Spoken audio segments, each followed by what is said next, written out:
Let me say, Mr. Secretary, that I am deeply disappointed and find your performance extremely underwhelming.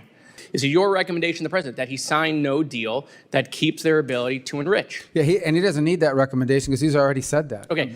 Is it the vice president's position in your conversations with VP Vance that he also does not believe Iran should have any enrichment? Well, I'm not going to describe our conversations, but I can tell you the vice president is completely aligned with the president in his foreign policy. So that is his position then? I wouldn't discuss intelligence matters and even verify whether it's even true. I also don't think it's a mystery, though. All right, guys. Did you see that look on Moskowitz's face in the teaser? That is the look of a man who thought he was walking into a gotcha moment, only to realize he's in a room with someone who actually understands the stakes of global security. Welcome back to the channel. Today, we are diving into what many are calling one of the most intense exchanges we've seen in a congressional hearing in a long time. We've got Representative Jerry Moskowitz who, let's be honest, often leans into viral moments, trying to challenge Senator Marco Rubio on Iran. Rubio isn't just any participant here. He's a longtime member of the Senate Intelligence Committee. He knows the subject inside and out. Moskowitz comes in confident, trying to defend the Biden-era approach to Iran. But watch what happens. Rubio doesn't just answer the questions. He systematically pushes back on the logic being presented. Let's get into the full clip. This is Marco Rubio delivering a sharp response in a tense exchange with a Democratic lawmaker. Watch this. Now recognizes Representative Moskowitz. Thank you, Mr. Chairman. First, let me extend my condolences to the Connolly family.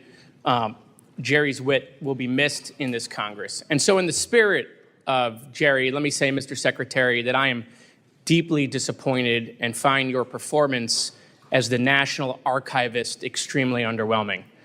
And just for the record, we don't get to confirm here in Congress, but if we did, I would have voted against your confirmation as the National Archivist. That vote never happened, so. I know. I want to talk about Iran for a second, okay? I'm deeply concerned about the language that I'm seeing from the isolationist wing of the party. And I've been kind of shocked that the administration seems to be tougher on Canada, Greenland, than they are on Iran. The Ayatollah insults our president. If the language coming from the Ayatollah was coming from Canada or Greenland or the EU, the president wouldn't stand for it. Yet he allows it from the Ayatollah. Is it your recommendation? I understand that you can't guarantee what Trump would or would not do, but it is your recommendation to the president that he sign no deal that allows Iran to keep enrichment? Well, here's the answer to that question is the president has made clear that Iran will never have a nuclear weapon. He's also been clear, and I think you've seen this in statements over the weekend, for example, that Ambassador Witkoff did on television and the like, that if you have an enrichment capability at any level, you are but steps away from a nuclear weapon. So I think that's why the no enrichment piece is so important. Right, of course, and that was the issues that many people had with the JCPOA, is they felt that it kept the enrichment capability along with ballistic missile capability, which Iran now has, okay, a delivery system. And so what I'm trying to figure out is, there are many players in this, and I'm going to ask about those, but is it your recommendation, should the president ask of it, I assume he would, is it your recommendation to the president that he sign no deal that keeps their ability to enrich? Yeah, he doesn't need that recommendation because he's already said that. Okay. Is it the vice president's position in your conversations with VP Vance that he also does not believe Iran should have any enrichment? Well, I'm not going to describe our conversations, but I can tell you the vice president is completely aligned with the president in his foreign policy. So that is his position then? The position that they shouldn't have enrichment. Yeah, is that the vice president? If they have enrichment, then they will have a weapon, or at least there'll be a near, and everybody in the administration has been consistent on that. Okay, what about Mr. Witkoff? Is it his position that Iran should not be able to have any enrichment capabilities? He has said so in public interviews as recently as this weekend, that this is not an enrichment deal, what level Iran gets to keep enrichment. What they have said is if Iran wants a civil nuclear program, like they want to have nuclear energy, there's ways to do that. Other countries have done it without enrichment. That opportunity is available to Iran if they seek it. They haven't been interested in it because they want to keep enrichment. That's the crux of what we're facing here. So any deal the Trump administration is not going to look anything like JCPOA. Is that your position? The Trump administration has been very clear that Iran will not get to enrich because if they enrich, they're a threshold nuclear power. Okay. I want to shift for a second. There was just a leak that is now national news that Israel is poised to strike Iran. Where did that leak come from in the administration? Do we know what department leaked that? Is that being looked into? Well, I'm not aware of the leak that you're discussing. I'm obviously, I wouldn't discuss intelligence matters and even verify whether it's even true. I also don't think it's a mystery, though. Irrespective, I'm not talking about the leak, I'm not talking about the news story, that Israel has made clear that they retain the option of action to limit Iran from ever gaining a nuclear capability. I don't think that's a mystery, but I wouldn't comment, if I had read the article, I wouldn't comment on intelligence matters, confirm or deny them.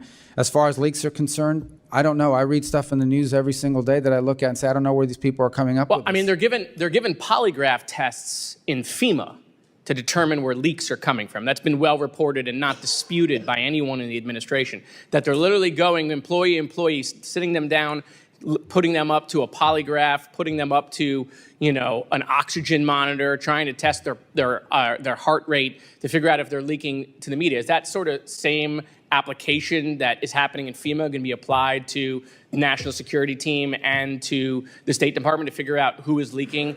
As far as I'm aware, we've not conducted any polygraph tests at the Department of State. Maybe we should, but we haven't. Okay, all right.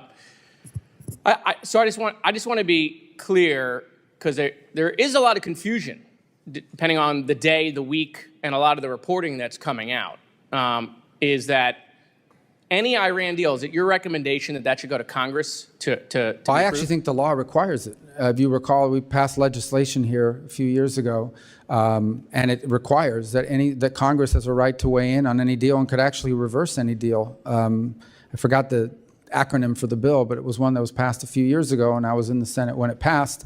It was after JCPOA. Okay. Thank you, Mr. Chairman. I yield back. While that was a clear example of not letting the other side control the narrative. First, let's talk about Moskowitz's opening. He starts by criticizing Rubio's position and questioning his stance. This is a common tactic in political hearings, framing the opponent before the substance begins. But here's where Rubio pushes back effectively. When the discussion shifts to uranium enrichment, the debate becomes more technical. Moskowitz attempts to argue that certain levels of enrichment can be managed under agreements like the JCPOA. Rubio counters by emphasizing concerns about how enrichment capabilities can shorten the path to nuclear weapons development. You could see the tension in that moment. Once the argument became more detailed, the exchange shifted. Moskowitz moved on to other issues, including government procedures and oversight topics, which changed the direction of the discussion. Rubio stayed focused on his main point: the risks associated with nuclear capability and the importance of strict oversight. That consistency helped him maintain control of his argument throughout the exchange. And that final part about congressional oversight is important.